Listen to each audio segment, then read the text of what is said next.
This is the Priestcast. I'm Father Adam Ahern. Father Michael Kuchar, how are you?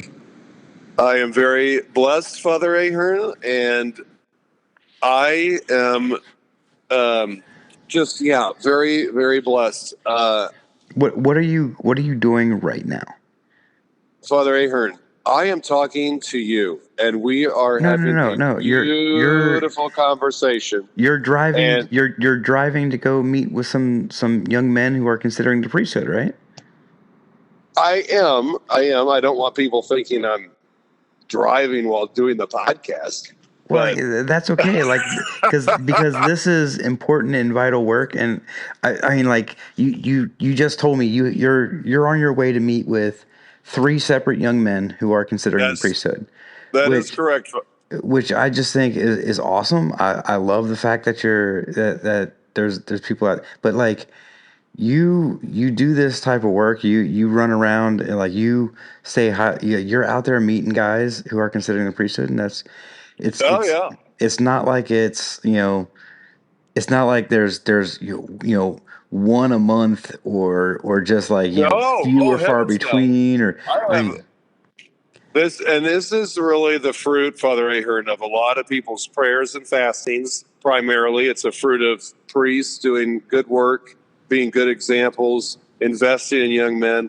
It's a fruit of families and just really getting on the right page and it's just there's a lot of good things happening. Yeah, and you're right. It's one of those things that keeps me always in love with my priesthood because. I had 4 yesterday. I had 1 the day before. I had a few. So it's been very busy, and it's wonderful. Like most days of the week, you're meeting with at least one person. I would say at least every other day I meet with somebody. Yeah. Right. That's what I'm saying. And I try to keep tabs on them proactively and just kind of check in with them and see how things are going. It's really fun. It really is fun. So today, Father Ahern, is Monday. It is Monday.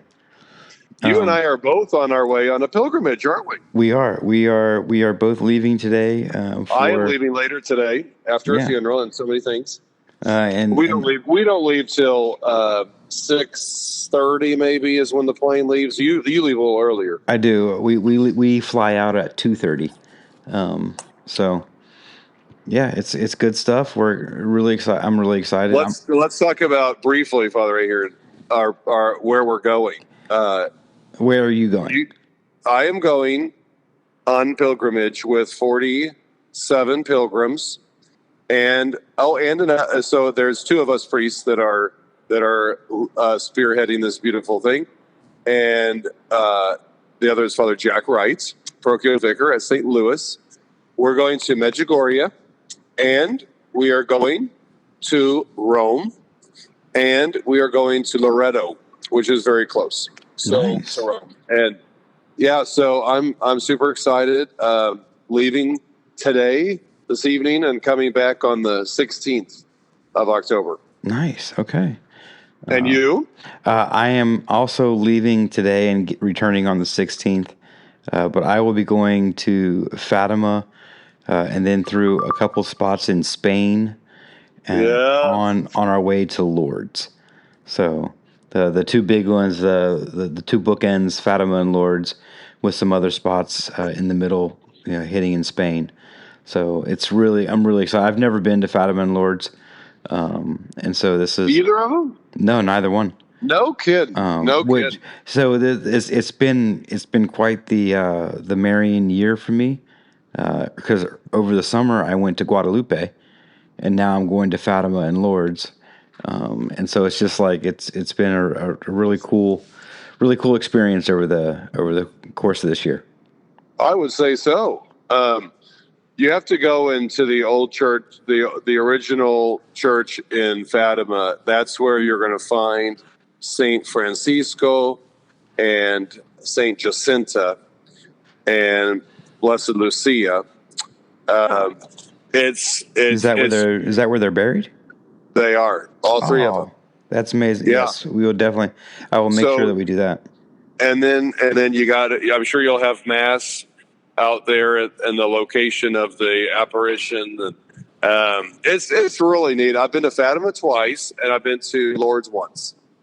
Nice. So I'm excited for you to be going there. Yeah, it's fun stuff, and you're going to Medjugorje and Rome and Loreto and like Medjugorje. Yeah, these are very Marian places too. Oh yeah, I mean, like we've been to Medjugorje together, and so you are well versed in what's there in Medjugorje. I love going. I've been there. I've been there thrice. Right. So this is your fourth trip. Correct. You're correct. Just trying to one up. Usually it's yeah. So, anyways, very excited. Now I have to tell you something exciting. Yesterday we had the Little Sisters of the Poor in Shelbyville. It was always fun. I love the Little Sisters of the Poor. When I grew up, the Little Sisters of the Poor came every single year, and they were always so tiny, and they still are. And I was asking.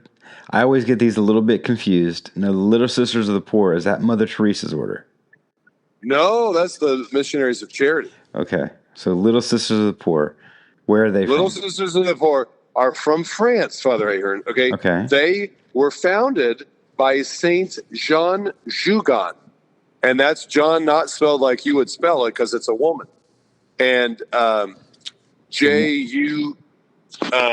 hold on. I think it's J. Anyways, J. I can't look at it right now. So probably pronounced Joan. Perhaps, but that is not how the Little Sisters that came to visit pronounced it. Jean. They pronounced it Saint John Gheon. Okay. And so they were. She was a contemporary. She was a contemporary of.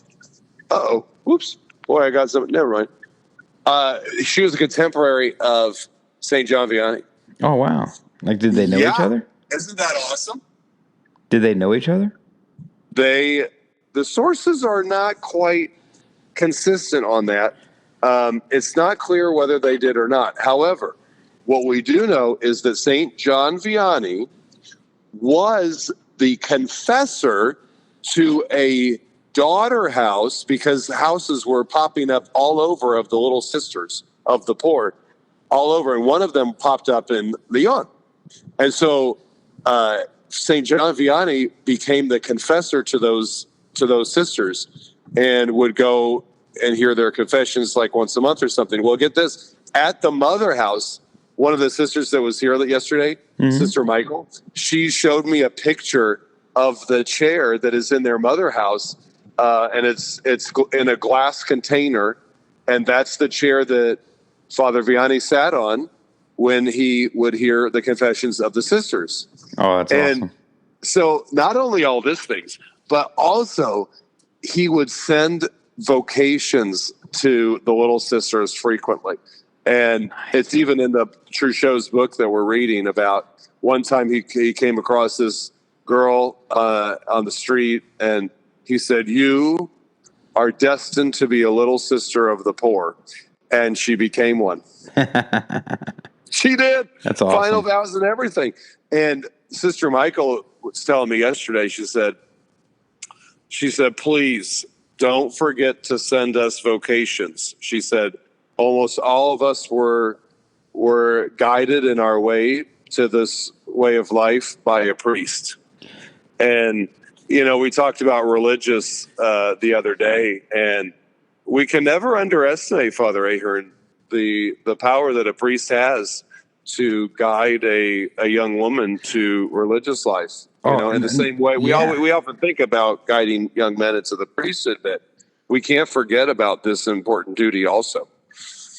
Oh no, we can't. Like it's vitally important that we don't ignore, right, the female vocations and because that's something that's just so it's going to kind of sound bad, but so desperately needed more of in our church is female vocations, religious vocations. Yes. And just, I've heard it said before in the past that, every parish, they see father walking around, but how often do they see the mother walking around? right? Right. Right? Like just the absence of that female character in our parishes on a day in, day out basis. That female vocation, that female religious character. It's It's just so huge. it's so huge, so needed, and like every parish should have a nun or two walking around, I think. And the thing of it is, obviously, I think a lot of times, I should say, people are attracted to a particular order because that's the religious that they're seeing around, Mm-hmm. Oh yeah. And in Leon, there were Little Sisters of the Poor, but we don't really know of any that were in ours. So when Father Vianney told that to this young woman who did become a sister, she may never have met one before. So right. we can help introduce the idea even of a particular religious order to somebody, and it's amazing what God might do with that. Yeah, very cool.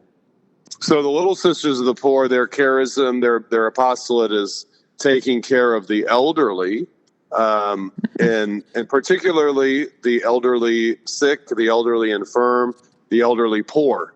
And so it's kind of one of these beautiful things to have them at the beginning of this Respect Life Month, Oh, yeah. That's really cool. The orders are just so beautiful and complement each other so nicely and support the church so beautifully. So I just thought it was kind of a neat connection, and I'm going to send you, Father Ahern, the chair that you can put in show notes here that Sister Michael sent me a picture of his chair that he sat for many hours for years here in their confessions. That's amazing. I would love that. All right. Well, Father Ahern, buen viaje. Good travels to you as well. May Saint Christopher and Saint Raphael both guide you on your way and bring you home safely. Amen. Saint John Vianney, pray for us.